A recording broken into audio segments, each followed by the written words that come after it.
They seem to see a different movie. Yeah, it's sort of like, look. I would rather see that movie, honestly.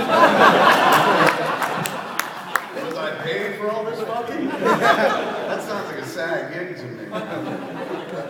Knowing that, like, I think what you were doing, it's like you're making Beverly Hills Cop, 48 Hours, making the cop buddy from the 80s, because the film score was even made fun of, but you hired the guy who did the film score from Beverly Hills Cop, like, to be authentic to the genre. And I kind of feel like these 20-something film journalists coming up didn't see that. They didn't, like, I knew exactly, like, oh, this is a movie that I loved when I was a kid. Like, that's my kind of movie. The way I understand it, they understood it, they just didn't think I did a good job with it. So. Yeah, no. They got it. They were like, we get the jokes, it's not fucking funny. Why don't you go fly in a plane with that fucking... So, like, maybe I will. Is Compound airing on any like Southwest Airlines flight now? That movie is too fat for Southwest.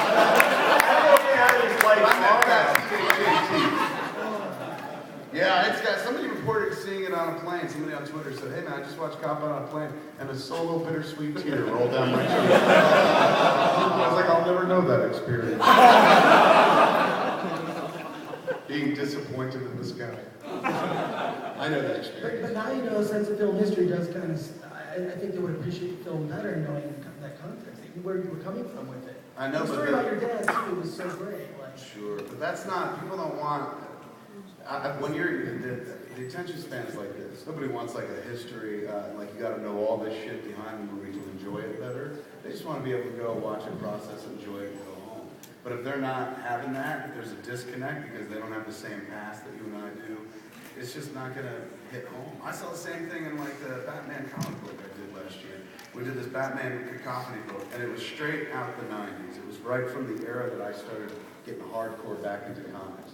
And the reaction to it, the vitriolic reaction to it, by people who would write about it, all critics that were like, you know, fucking come when I started reading Batman and shit, were just attacking, going, this is 90s Batman. This Batman is so fucking old and 90s style. And I was like, it is, isn't it? You know, I'm so proud of that. But they've moved on. Their Batman is not my Batman, so they've left it behind and shit. So, you know, with Compound, I'm like, I want to homage the buddy cop movies of my youth and shit. But this is a generation raised on Rush Hour.